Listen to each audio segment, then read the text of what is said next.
வணக்கம் நண்பர்களே. நம்ம தினமும் சாப்பிடும் உணவுகள் எல்லாமே ஆரோக்கியமானவை தான். ஆனா சில உணவுகளை தவறான கூட்டணியில சேர்த்து சாப்பிட்டால் அது நமக்கு நஞ்சாக மாறலாம். இன்னைக்கு வீடியோல வெண்டைக்காய் சாப்பிட்ட பிறகு தவிர்க்க வேண்டிய உணவுகள் என்ன, ஏன் அதை தவிர்க்க வேண்டும், அதை சாப்பிட்டால் என்னென்ன உடல் உபாதைகள் வரும், எல்லாத்தையும் நம்ம அறிவியல் பூர்வமாக இந்த ஒரு வீடியோல நம்ம பார்க்க போறோம். ஸோ வீடியோவை ஸ்கிப் பண்ணாம கடைசி வரைக்கும் பாருங்க. அப்பதான் இந்த ஒரு வீடியோ உங்களுடைய உடல் நலத்திற்கு மிகவும் பயனுள்ள ஒரு வீடியோவாக இருக்கும். உங்கள் ஆரோக்கியம் உங்கள் கையில்தான். வெண்டைக்காய் அப்படிங்கிறது ஒரு அற்புதமான ஒரு உணவுங்க. வெண்டைக்காயை நம்ம ஓக்ரா அப்படின்னு சொல்லுவோம், இங்கிலீஷில் லேடிஸ் ஃபிங்கர் அப்படின்னு சொல்லுவோம். நம்ம வீட்டில் அடிக்கடி சாப்பிடக்கூடிய ஒரு காய்னா வெண்டைக்காய். எல்லாருக்குமே தெரியும், வெண்டைக்காயில் நிறைய சத்துக்கள் இருக்குது. அதுவும் நம்ம வீட்டில் உள்ள பெரியவங்க என்ன சொல்லுவாங்கன்னா, வெண்டைக்காய் சாப்பிட்டால் மூளை வளரும், நல்ல கணக்கு போடுவேன் அப்படிங்கிற மாதிரிலாம் சொல்லுவாங்க. இதில் நிறைய நன்மைகள் இருக்குது. நார்ச்சத்து அதிகமாகவே இருக்குது வெண்டைக்காயில். ரத்த சர்க்கரையை கட்டுப்பாட்டில் வைக்கிறதுக்கு வெண்டைக்காய் ஒரு சிறந்த உணவா இருக்குது. சர்க்கரை நோயாளிகளுக்கு ஒரு சிறந்த வரப்பிரசாதம் அப்படின்னு சொல்லலாம். அந்த அளவுக்கு வெண்டைக்காய் அவங்களுக்கு பயன்படுது. ஜீரணத்திற்கு உதவி பண்ணுது. உடல் சூட்டை குறைக்கிறதுக்கு வெண்டைக்காய் பயன்படுது. ஆனா இதை சாப்பிட்ட பிறகு சில உணவுகளை சேர்த்து சாப்பிட்டால் உடல்ல பாதிப்புகளை ஏற்படுத்தக்கூடும். ஸோ அது என்ன உணவு அப்படிங்கிறத இப்ப பார்த்துடலாம். நம்ம பார்க்க போகிற அந்த முதல் தவறான உணவு சேர்க்கை என்னென்னா, வெண்டைக்காய் ப்ளஸ் பால் தாங்க. இது ரொம்ப ரொம்ப ஒரு முக்கியமான விஷயம். வெண்டைக்காய் சாப்பிட்ட உடனே பால் குடிப்பது, இல்லைன்னா பாலை குடித்த உடனே வெண்டைக்காய் சாப்பிடுவது நிறைய பேர் தெரியாமல் செய்கிற ஒரு தவறு தான் இது. இதனால என்ன பிரச்சனை ஏற்படும்னா, ஜீரண பிரச்சனை, வயிற்றுப்புண், ஃப்ளோட்டிங், சிலருக்கு ஸ்கின் அலர்ஜி கடுமையாக ஏற்படுறதுக்கும் வாய்ப்புகள் இருக்குது. காரணம் என்னென்னா, வெண்டைக்காயில் இருக்கக்கூடிய அந்த மியூசிலேஜ், அதாவது சளித்தன்மை, வளவளன்னு ஒரு தன்மை இருக்கும்ல, ஸோ அது பால் கூட சேரும்போது உடலில் சீரான செரிமானம் நடக்கிறதுல பிரச்சனைகள் ஏற்படும். அதனால ஒருபோதும் வெண்டைக்காய் சாப்பிட்ட பிறகோ இல்லை பால் குடித்த பிறகோ வெண்டைக்காய் பாலை சேர்த்து எடுக்கிறத தவிர்க்கிறது நல்லது. இதற்கு மாற்று வழி என்னன்னா, 1 மணி நேரம் இடைவெளி விட்டுட்டு நீங்க இந்த உணவுகளை எடுத்துருக்கலாம். ஸோ வெண்டைக்காய் சார்ந்து இப்போ சாப்பாடு சாப்பிட்றீங்க, அதில் குழம்புல வெண்டைக்காய், அடுத்து பால் நீங்க குடிக்கணும்னு நினைச்சா 1 மணி நேரம் சென்று நீங்க குடிக்கிறது ரொம்பவே நல்லது. முக்கியமா இது வயதானவர்கள் மற்றும் சிறு குழந்தைகளுக்கு இது அதிக பாதிப்பை ஏற்படுத்தும். அதனால அவர்கள் கண்டிப்பாக தவிர்க்கிறது ரொம்ப ரொம்ப நல்லது. அடுத்து நம்ம இரண்டாவதா பார்க்கக்கூடிய ஒரு தவறான சேர்க்கை என்னன்னா, வெண்டைக்காய் பிளஸ் அதிக அமில உணவுகள் தாங்க.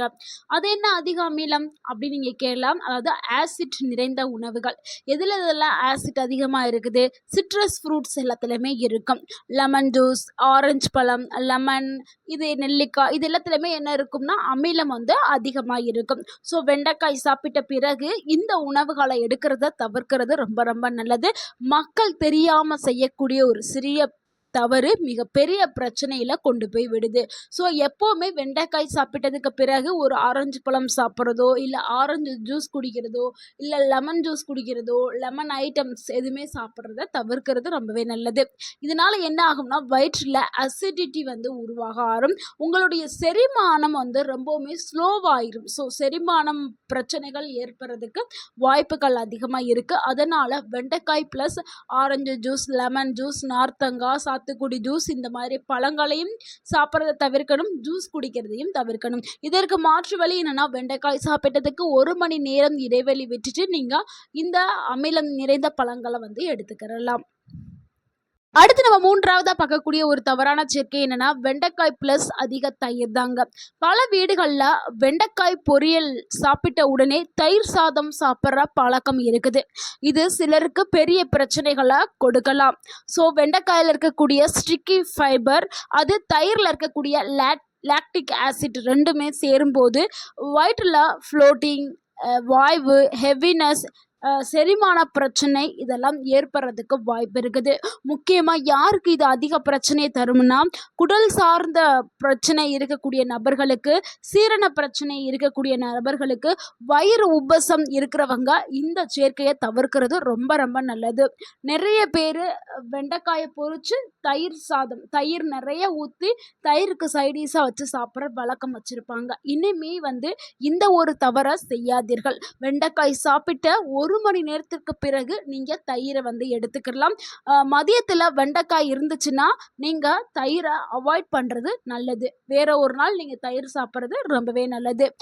அடுத்து நம்ம 4வதா பார்க்கக்கூடிய ஒரு தவறான சேர்க்கை என்னன்னா, வெண்டைக்காய் பிளஸ் குளிர்பானங்கள். அதாவது ஆர்டிஃபிஷியல் கூல் ட்ரிங்க்ஸ் கடைகள்ல விக்குதுல்ல, கொக்கோ கோலா, 7 அப் இந்த மாதிரியான ஆர்டிஃபிஷியல் கூல் ட்ரிங்க்ஸு வெண்டைக்காய் சாப்பிட்ட உடனே எடுக்கக்கூடாது. நிறைய பேர் என்ன பண்றாங்கன்னா, வெண்டைக்காயில வந்து ஸ்பைசியா வந்து நல்ல காரசாரமா சாப்பிட எனக்கு ரொம்ப பிடிக்கும் அப்படின்னு சொல்லி வெண்டைக்காயில வந்து நல்லாவே எண்ணெயில போட்டு பொரிச்சு வறுத்து சாப்பிட்றாங்க. அதை சாப்பிட்ட உடனே ஒரு கூலிங்கான ஒரு ட்ரிங்க்ஸ் குடிக்கணும் அப்படின்னு சொல்லிட்டு கூல் ட்ரிங்க்ஸு, ஐஸ் வாட்ரு, பேக்கெட்டில் அடைக்கப்பட்ட ஜூஸு இது எல்லாமே குடிக்கிறாங்க.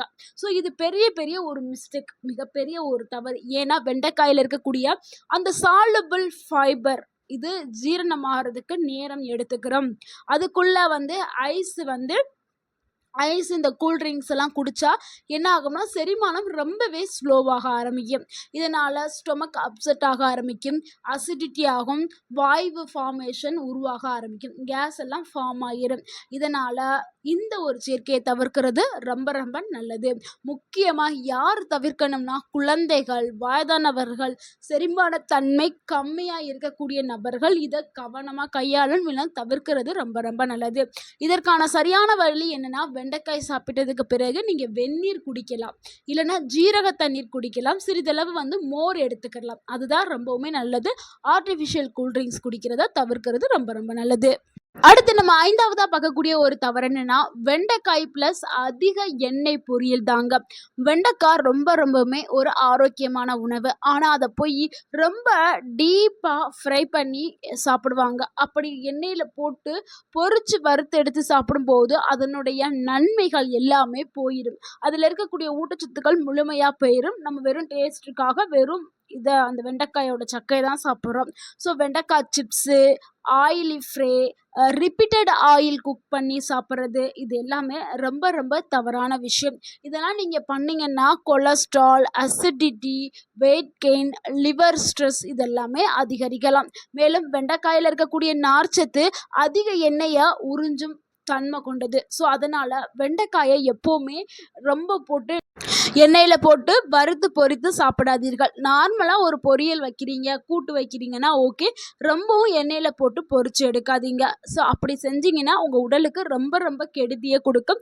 எப்படி நீங்கள் குறைந்த எண்ணெயில் சமைச்சு சாப்பிட்லாம், ஆவியில் சமைச்சு சாப்பிட்லாம், சாலடு இந்த மாதிரி சமைச்சு சாப்பிட்லாம். இப்படி சாப்பிட்டீங்கன்னா அதிகமான நன்மைகள் கிடைக்கும். நீங்கள் பச்சையாக ஒரு வெண்டைக்காயை கடைச்சி சாப்பிட்டீங்கன்னா அதில் இருக்கக்கூடிய ஊட்டச்சத்து முழுமையாக உங்கள் உடலுக்கு வந்து சேரும். ஸோ இந்த மாதிரி நீங்கள் சாப்பிடுங்க.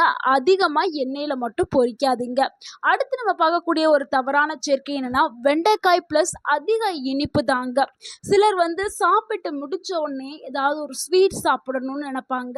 நிறைய பேர் இந்த பழக்கத்தை வச்சுருக்காங்க. சாப்பிட்ட உடனே ஸ்வீட் சாப்பிட்ற பழக்கம். அது குலோப் ஜாமுன், கேக்கு, சிலர் வந்து ஐஸ்கிரீம்ஸ் இதெல்லாமே சாப்பிடுவாங்க. இதெல்லாம் என்ன பண்ணோம்னா பிளட் சுகரை வந்து அதிகரிக்கிறதுக்கு வாய்ப்பு இருக்குது. வெண்டைக்காய் வந்து பிளட் சுகரை வந்து கண்ட்ரோல் பண்ணுறதுக்கு உதவியாக இருந்தாலும், நம்ம அது கூட நீங்கள் சுகர் இருக்கக்கூடிய உணவுகளை நீங்கள் எடுத்துக்கிட்டிங்கன்னா அதை அதிகரிக்கக்கூடிய, முக்கியமாக சர்க்கரை நோயாளிகள் இதை ரொம்ப ரொம்ப கவனித்து நீங்கள் உணவு சாப்பிட்டதுக்கு பிறகு, அதாவது வெண்டைக்காய் சாப்பிட்டதுக்கு பிறகு நீங்கள் வந்து இந்த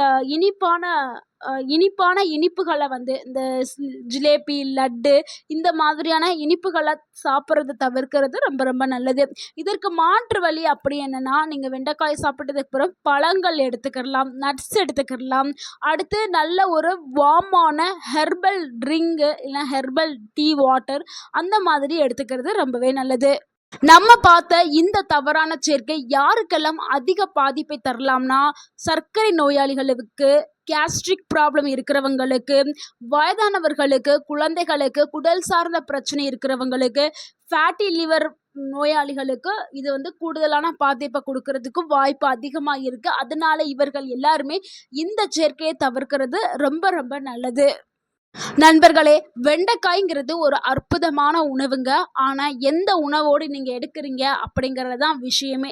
இன்னுமே இந்த ஒரு தவற நீங்க இனிமே செய்யாதீங்க. சரியான உணவுச் சேர்க்கையோடு எடுத்து சாப்பிடுங்க. ஆரோக்கியமா இருங்க. இந்த தகவல் உங்களுக்கு பயனுள்ளதா இருந்திருந்தா, இந்த வீடியோக்கு ஒரு லைக் பண்ணுங்க. இந்த வீடியோவ உங்களுடைய ஃப்ரெண்ட்ஸ் அண்ட் ஃபேமிலிக்கு ஷேர் பண்ணுங்க. மறக்காம நம்ம சேனல சப்ஸ்கிரைப் பண்ணுங்க, சப்போர்ட் பண்ணுங்க, கமெண்ட் பண்ணுங்க.